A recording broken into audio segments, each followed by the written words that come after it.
Good morning students. मैं Rekha Sharma, associate professor political science, Rajiv Gandhi राजकीय महिला महाविद्यालय भिवानी से। बीए तृतीय वर्ष के विद्यार्थियों के लिए आज हम करेंगे न्याय का अंतर्राष्ट्रीय न्यायालय, the international court of justice. न्यायपालिका के अभाव में कानून मृत अक्षरों के अतिरिक्त कुछ नहीं होते, ये कहा हैमिल्टन ने। अंतर्राष्ट्रीय न्यायालय संयुक्त राष्ट्र संघ का न्यायिक अंग है और विश्व न्यायालय की स्थापना का विचार काफी पुराना है।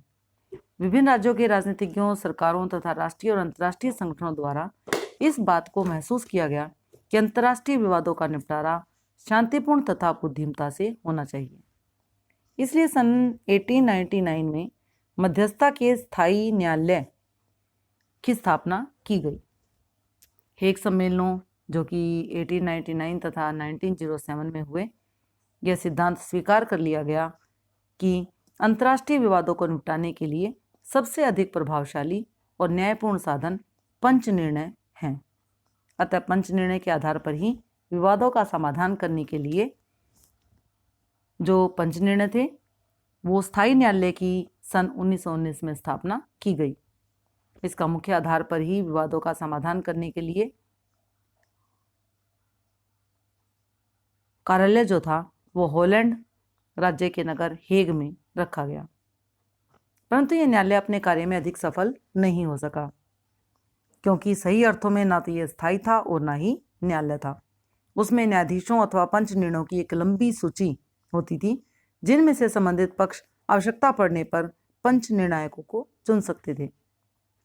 यद्यपि हेग सम्मेलनों में उन लोगों को निराशा हुई जो विश्व न्यायालय की स्थापना की आशा कर रहे थे, तथापि अंतर्राष्ट्रीय विवादों के न्यायिक समाधान की ओर यह पहला कदम माना गया था। प्रथम विश्व युद्ध के पश्चात जब राष्ट्र संघ की स्थापना हुई तो इसकी संविदा की धारा 14 के अनुसार 1921 में हेग में अंतर्राष्ट्रीय न्याय का स्थायी न्यायालय की स्थापना की गई। इस न्यायालय को उन सभी मामलों पर विचार करने का अधिकार दिया गया जो संबद्ध पक्षों द्वारा निर्णय करने के लिए इन्हें सौंपे गए थे। इस न्यायालय में 15 न्यायाधीश थे और इस न्यायालय ने अंतर्राष्ट्रीय विवादों के संबंध में बहुत ही लाभकारी कार्य किया।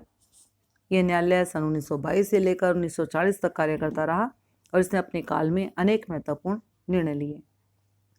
अपने निर्णयों तथा परामर्शात्मक समितियों द्वारा इस न्यायालय ने जिन कानूनी सिद्धांतों को प्रतिपादित किया वे आगे चलकर अंतर्राष्ट्रीय कानून के प्रशासन में बहुत सहायक सिद्ध हुए।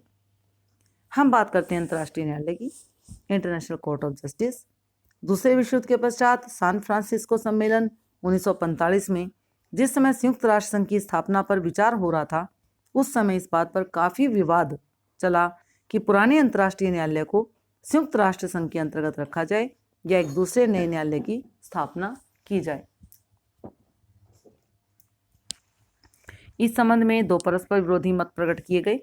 एक मत यह था कि पुराने न्यायालय की निष्पक्षता तथा कार्यक्षमता को देखते हुए उसे ही बनाए रखा जाए, और दूसरा मत था कि चूंकि पुराने न्यायालय के प्रति अमेरिका तथा रूस जैसी महाशक्तियों का रुख अच्छा नहीं था, इसलिए पुराने न्यायालय को हटाकर एक नए न्यायालय की स्थापना करना ही अधिक उचित होगा। अंततः दूसरा मत स्वीकार कर लिया गया और एक नए न्यायालय की स्थापना का निर्णय लिया गया।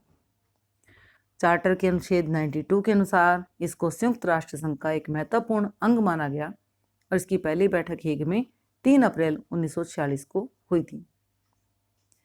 अंतर्राष्ट्रीय न्यायालय के संगठन, कार्यविधि तथा क्षेत्राधिकार आदि का विस्तृत वर्णन चार्टर के साथ जुड़े हुए परिशिष्ट अंतर्राष्ट्रीय न्यायालय की संविधि में मिलता है। इस संविधि में 5 अध्याय तथा 70 अनुच्छेद हैं। यद्यपि इस न्यायालय की स्थापना एक नए न्यायालय के रूप में की गई, परंतु अनेकों विद्वानों का यह मत था कि केवल नाम के परिवर्तन और पुराने विधान से कुछ शाब्दिक परिवर्तन को छोड़कर इस न्यायालय में कोई नवीनता नहीं है। इसे प्राय नई बोतल में पुरानी शराब कहा जाता है। वेडनबोश तथा होगन के शब्दों में वर्तमान न्यायालय की संविधि पुराने न्यायालय की संविधि पर ही निश्चित रूप से आधारित है। दोनों अभिकरण मूलतः एक समान हैं, केवल शब्दावली में आवश्यक परिवर्तन कर दिए गए हैं। इस प्रकार संयुक्त राष्ट्र संघ का न्यायालय राष्ट्र संघ के न्यायालय का उत्तराधिकारी तथा वारिस है। इसी बात का समर्थन करते हुए इकल्टन ने लिखा, कि व्यवहारिक दृष्टि से यह पहले वाला न्यायालय ही है, उसे केवल नाम का नया रूप दे दिया गया है और पुरानी समिति को ही संयुक्त राष्ट्र के अनुरूप थोड़ा परिवर्तित करके धाराओं को उसी संख्या क्रम सहित चार्टर का अभिन्न बना दिया गया है।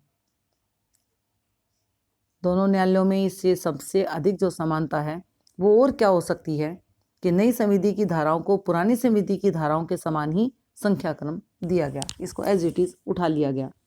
जैसे आप इंग्लैंड के संविधान और भारत के संविधान में अगर देखो तो भारत का संविधान जब बनाया जा रहा था तो उन्होंने इंग्लैंड के संविधान की कुछ धाराओं को ज्यों का त्यों हमारे संविधान में रख लिया था। दोनों न्यायालयों में जो महत्वपूर्ण है वो संयुक्त राष्ट्र संघ का न्यायालय है।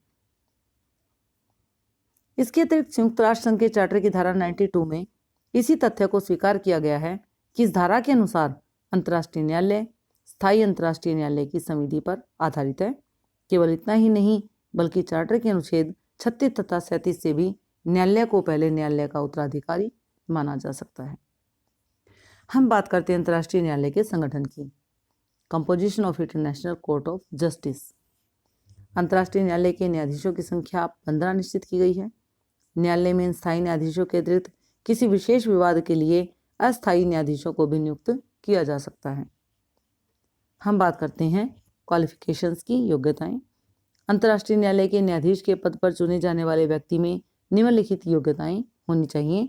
सबसे पहले नंबर पर आती है यह उच्च नैतिक स्तर वाला व्यक्ति होना चाहिए। दूसरे नंबर पर है कि अपने देश के सर्वोच्च न्यायिक पद पर नियुक्त होने की योग्यता रखता हो। तीसरे नंबर पर अंतर्राष्ट्रीय कानून का प्रसिद्ध ज्ञाता हो। इस संबंध में दो अन्य बातें भी कही गई हैं।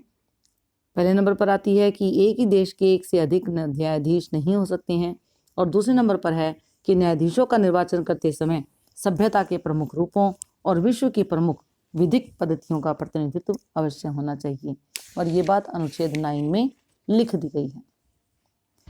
अब हम बात करते हैं निर्वाचन के तरीके की। अंतर्राष्ट्रीय न्यायालय के न्यायाधीशों का निर्वाचन महासभा और सुरक्षा परिषद द्वारा स्वतंत्र रूप से व्यक्तियों की सूची में से मतदान में पूर्ण बहुमत प्राप्त होने पर किया जाता है, जिनको संयुक्त राष्ट्र संघ के सदस्य राष्ट्र मनोनीत करते हैं।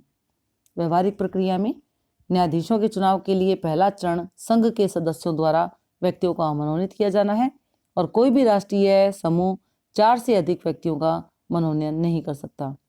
उम्मीदवारों की विधिवत नामजदगी के पश्चात संयुक्त राष्ट्र संघ का महासचिव वर्णमाला के क्रमानुसार व्यक्तियों की सूची तैयार करता है। तब महासभा और सुरक्षा परिषद अलग अलग इन उम्मीदवारों में से 15 न्यायाधीशों का चुनाव करती है। जिन उम्मीदवारों को महासभा तथा सुरक्षा परिषद दोनों में ही बहुमत प्राप्त हो सकता है या हो जाता है तो वे चुन लिए समझे जाते हैं। यह व्यवस्था अन्य सभी मामलों पर महासभा तथा सुरक्षा परिषद की मतदान प्रणाली पर अपवाद है।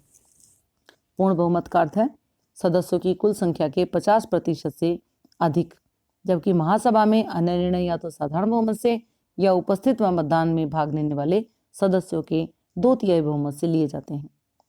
इस प्रकार सुरक्षा परिषद में बहुमत 8, कुल का 15 यानी 15 का जो बहुमत होगा वो है 8, जबकि अन्य मामलों में 9 स्वीकार्य मतों की आवश्यकता पड़ती है। इसके अतिरिक्त न्यायाधीशों के चुनाव के संबंध में स्थायी तथा अस्थायी सदस्यों के बीच कोई भेद नहीं किया जाता। अतः इस चुनाव में स्थायी सदस्यों द्वारा निषेधाधिकार का प्रयोग नहीं किया जा सकता। अंतर्राष्ट्रीय न्यायालय में भारत के डॉक्टर नगेंद्र सिंह तथा न्यायपूर्ति RS पाठक न्यायाधीशों के पद पर रह चुके हैं।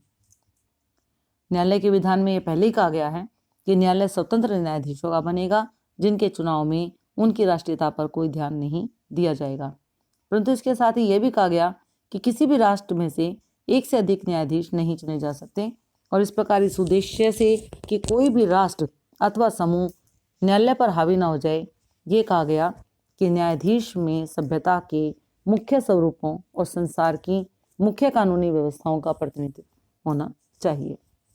हम बात करते हैं अस्थायी न्यायाधीशों की, अडोक या टेम्परेरी जजेस। अंतर्राष्ट्रीय न्यायालय में 15 स्थायी न्यायाधीशों के अतिरिक्त कुछ अन्य अस्थायी अथवा सहायक न्यायाधीशों की नियुक्ति भी की जाती है।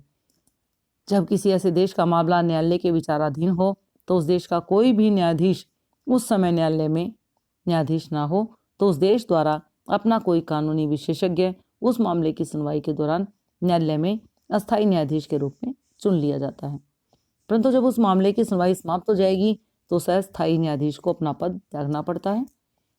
ऐसे न्यायाधीश को उस विषय के संबंध में न्यायालय में अपना विचार प्रकट करने का अधिकार होता है, परंतु निर्णय के समय उसे मतदान में भाग लेने का अधिकार नहीं होता।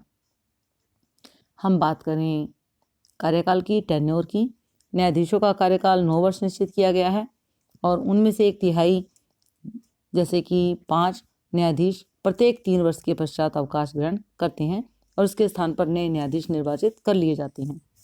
न्यायाधीशों को पुनः निर्वाचित होने का भी अधिकार है। भारत के न्यायमूर्ति डॉक्टर नगेंद्र सिंह 6 फरवरी 1982 को अंतर्राष्ट्रीय न्यायालय के न्यायाधीश के रूप में पुनः निर्वाचित कर लिए गए थे। दुर्भाग्यवश अपना कार्यकाल पूरा ना कर सके क्योंकि 11 दिसंबर 1988 को हेग में उनका देहांत हो गया था। न्यायाधीशों को अपने कार्यकाल के दौरान अन्य किसी भी व्यवस्था में भाग लेने की मनाही होती है और कोई भी न्यायाधीश किसी भी हालत में परामर्शदाता अथवा वकील के रूप में कार्य नहीं कर सकता जब तक अन्य सभी न्यायाधीशों के सर्वसम्मत मतानुसार कोई सदस्य दोषी न माना जाए तो उसे पद मुक्त भी नहीं किया जा सकता। हम बात करें इसके पदाधिकारियों की तो अंतर्राष्ट्रीय न्यायालय के न्यायाधीश अपने अध्यक्ष तथा उपाध्यक्ष का चुनाव करते हैं। अध्यक्ष तथा उपाध्यक्ष का कार्यकाल 3 वर्ष होता है और उन्हें दोबारा भी चुना जा सकता है। न्यायालय अपने रजिस्ट्रार तथा अन्य पदाधिकारियों का चयन भी स्वयं करती है। हम बात करें गणपूर्ति तथा मतदान विधि की। Quorum and voting procedure. अंतर्राष्ट्रीय न्यायालय की गणपूर्ति संख्या 9 निश्चित की गई है और प्रत्येक न्यायाधीश का एक मत होता है और सभी निर्णय उपस्थित न्यायाधीशों के बहुमत द्वारा लिए जाते हैं। किसी विषय पर समान मत पड़ने की स्थिति में सभापति अथवा उसके स्थान पर कार्य कर रहे न्यायाधीश को निर्णायक मत देने का अधिकार होता है। किसी भी निर्णय के लागू होने के लिए उस पर अध्यक्ष अथवा रजिस्ट्रार के हस्ताक्षर होने अनिवार्य होते हैं। हम बात करते हैं न्यायालय की कार्यविधि की। Working procedure of the court. अंतर्राष्ट्रीय न्यायालय में केवल उन्हीं विवादों की सुनवाई की जाती है जो उसके सामने पेश किए जाते हैं। इस न्यायालय में वादी, प्रतिक्रियावादी, प्रतिवादी के रूप में केवल राज्य ही आ सकते हैं, व्यक्ति अथवा समूह नहीं। न्यायालय किसी राज्य को अपना विवाद इस न्यायालय में निर्णय हेतु प्रस्तुत करने के लिए विवश नहीं कर सकती। न्यायालय का व्यय महासभा द्वारा निश्चित किए गए अनुपात में संयुक्त राष्ट्र संघ द्वारा उठाया जाता है। अंतर्राष्ट्रीय न्यायालय की भाषाएं अंग्रेजी तथा फ्रेंच है, परंतु अन्य भाषाओं का भी प्रयोग किया जाता है। उदाहरण स्वरूप कोरफू चैनल विवाद में अल्बदियम तथा रूसी भाषाओं का प्रयोग किया गया था। अंतर्राष्ट्रीय न्यायालय का मुख्य कार्यालय हेग में है, परंतु न्यायालय विश्व में किसी भी अन्य स्थान पर अपनी बैठक कर सकता है। अंतर्राष्ट्रीय न्यायालय से न्याय प्राप्त करने के अधिकारी देशों को 3 श्रेणियों में बांटा जा सकता है। पहले नंबर पर आते हैं वे राष्ट्र जिन्होंने संयुक्त राष्ट्र के चार्टर पर हस्ताक्षर किए। दूसरे नंबर पर वे राष्ट्र जिन्होंने संयुक्त राष्ट्र के चार्टर पर तो हस्ताक्षर नहीं किए, परंतु अंतर्राष्ट्रीय न्यायालय के विधान पर हस्ताक्षर करके न्यायालय की सुविधाओं का उपयोग करने की इच्छा प्रकट की। और तीसरे नंबर पर वे राष्ट्र जिन्होंने ना तो संयुक्त राष्ट्र के चार्टर पर हस्ताक्षर किए और न ही न्यायालय की संविधि के समर्थक हैं, किंतु सुरक्षा परिषद द्वारा निर्धारित शर्तों पर अपने विवादों को अंतर्राष्ट्रीय न्यायालय में पेश करने के लिए बात स्वीकार करते हैं। अब हम बात करते हैं न्यायालय के निर्णयों का निष्पादन, execution of the decision of the court. अंतर्राष्ट्रीय न्यायालय के निष्पादन के लिए संयुक्त राष्ट्र संघ के चार्टर के अनुच्छेद में व्यवस्था की गई है और इसके अनुसार संयुक्त राष्ट्र संघ का प्रत्येक सदस्य न्यायालय के निर्णयों का पालन करने के लिए वचनबद्ध है। यदि कोई पक्ष न्यायालय के निर्णय के अनुसार अपने दायित्व को पूरा नहीं करता है तो दूसरा पक्ष अथवा विवादी उस मामले को सुरक्षा परिषद के सामने ले जा सकता है। सुरक्षा परिषद निर्णयों को लागू करवाने के लिए चार्टर के अनुच्छेद 41 तथा 42 का प्रयोग कर सकती है। अनुच्छेद 41 में क्या लिखा गया है कि सुरक्षा परिषद सैनिक बल के प्रयोग को छोड़कर ऐसे उपायों का प्रयोग कर सकती है जिसमें आर्थिक संबंध, रेल, डाक, समुद्र, रेडियो, यातायात के साधन तथा राजनीतिक संबंधों का विच्छेद शामिल है। यदि ये उपाय असफल हो जाएं तो अनुच्छेद 42 के अनुसार सुरक्षा परिषद जल, थल तथा वायुसेना द्वारा ऐसी कार्रवाई कर सकती है जो अंतर्राष्ट्रीय शांति व सुरक्षा के लिए आवश्यक हो। अंतर्राष्ट्रीय न्यायालय द्वारा क्रियान्वित किए जाने वाले कानून धारा 38 में लिखे गए हैं और ये कहा गया है कि न्यायालय विवादों का निर्णय अंतर्राष्ट्रीय कानून के अनुसार करेगा और निम्नलिखित को व्यवहार में लाएगा। किनको लाएगा व्यवहार में? नंबर 1, सामान्य तथा विशिष्ट प्रथाओं द्वारा प्रतिपादित वे नियम जिन्हें विवादी राज्य मान चुके हैं। नंबर 2, अंतर्राष्ट्रीय रीति रिवाज जिनको सभ्य समाज ने या सभ्य राज्यों ने मान लिया है। और तीसरे नंबर पर सभ्य राज्यों द्वारा स्वीकृत कानून के सामान्य सिद्धांत। और चौथे नंबर पर हैं अनुच्छेद 59 के अधीन विभिन्न राष्ट्रों के सर्वाधिक योग्य अंतर्राष्ट्रीय विधिवेताओं के निर्णय तथा कथन। इस प्रकार स्टूडेंट्स, आज आपने अंतर्राष्ट्रीय न्यायालय की बात की। न्याय का अंतर्राष्ट्रीय न्यायालय, हमने अंतर्राष्ट्रीय न्यायालय के बारे में जाना, हमने उसके संगठन के बारे में बात की। इसके अलावा हमने उनके निर्वाचन करने का तरीका, उनका टेन्योर, इसके अलावा स्थायी न्यायाधीश भी इसमें होते हैं जो कार्य को संभालते हैं, पदाधिकारी, गणपूर्ति तथा मतदान विधि, न्यायालय की कार्यविधि, न्यायालयों के निर्णयों का निष्पादन और इसके अलावा अंतर्राष्ट्रीय न्यायालय द्वारा कार्यान्वित किए जाने वाले कानून के बारे में जानकारी विस्तृत रूप से प्राप्त की। धन्यवाद।